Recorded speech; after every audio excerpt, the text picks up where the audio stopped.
അല്ല ഒരുപാട് സമയമായല്ലോ ചായക്ക് പറഞ്ഞിട്ട് എന്നിട്ട് എത്ര താമസം ചായ കൊണ്ടുവരാൻ എന്താക്കിയായി ഞാനോ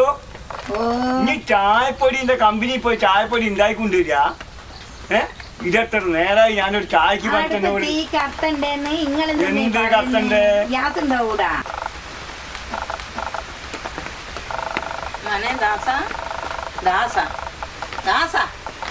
ഞാനങ്ങണ്ട ഇനി അട്ടോ നോക്കി മലന്ന് കിടക്ക് ഇവിടെ കാര്യം വന്ന പെണ്ണ് കീഞ്ഞപ്പാ പോന്നെന്നുള്ളത് തിരിഞ്ഞിക്കില്ല ഇനി മൂന്നോട് കീഞ്ഞ് പോയിട്ടും കുപ്പിയും കൊണ്ടല്ലേ വന്നേ ഇനി അതും കുടിച്ച് കിടക്ക് മറ്റുള്ളവങ്ങൾ കൂടി അടയും പോയി ചേർത്തെ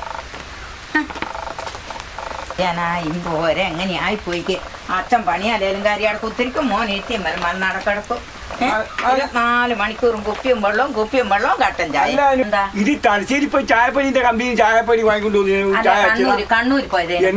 നേരത്തെ പറഞ്ഞിട്ടില്ലേ ഞാൻ എന്നോട് ചായ വേണം ചായ വേണം പറയുമ്പോൾ ഇവിടെ ഗ്യാസ് ഒന്നും ഇല്ലാന്ന് ഞാൻ അടുപ്പ് കത്തിക്കുന്നത് ഇനി എന്ത് ഞാനങ്ങ് മറച്ചോളൂ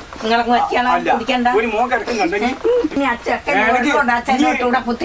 ചോദിച്ചോട്ടെ അങ്ങനത്തെ നാരായണി വന്നപ്പോ ഇനി ഓടിയിട്ട് വയ്യപ്പെട്ട് വർത്താൻ പറഞ്ഞാൽ എനിക്ക് ഇതും വലുതാ നാരായണിയും വലുതാ ഒരു അയ്യമ്പളിയൊക്കെ നാരായണിയാ കുടുംബശ്രീന്റെ കുടുംബകാര്യം പറയാലോ കുടുംബശ്രീന്റെ കാര്യം കഴിഞ്ഞ ആഴ്ച 6000 രൂപ നിങ്ങൾ എന്നെ കൊണ്ട് വായ്പ എടുപ്പിച്ചില്ല കുടുംബശ്രീന്ന് പിന്നെന്താ കുടുംബശ്രീക്ക് ഇത്ര കുറവ് നിങ്ങളെ ആവശ്യത്തിന്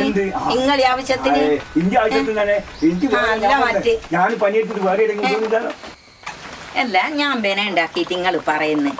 ഈ ചെക്കൻ കല്യാണം കഴിച്ച് കൊണ്ടുവന്നിട്ട് എത്ര കൊല്ലായി ഒരു കുഞ്ഞിക്കാല് കാണും നമ്മൾ മരിക്കുന്നതിലിടക്ക് ഉമ്മക്ക് ആശയില്ലേ അങ്ങട്ടെല്ലാം നാരായണി ആലപ്പുഴ ഒരമ്പലത്തിൽ പോയിട്ട് ഉരുളി കമത്തിയിട്ട് ഓളം മോന് കുഞ്ഞനായിട്ടുണ്ട് ഉമ്മ കാടെ കൊണ്ടുപോകണം ചെക്കനെ ഇനി അതൂരേ ഉള്ളൂ അല്ല ഉരുളി കമത്തി അതൊക്കെ റെഡി ആയോ ജാനു ഇനി ഓരോട് ആത്തു പോയി കിടക്കാൻ പറയാണ് ജാനു ആ ഉരുളി കമത്തുന്ന നേരം കൊണ്ട് 2 കുരാൻ ഉണ്ടാക്കിയാൽ മതിയായിരുന്നു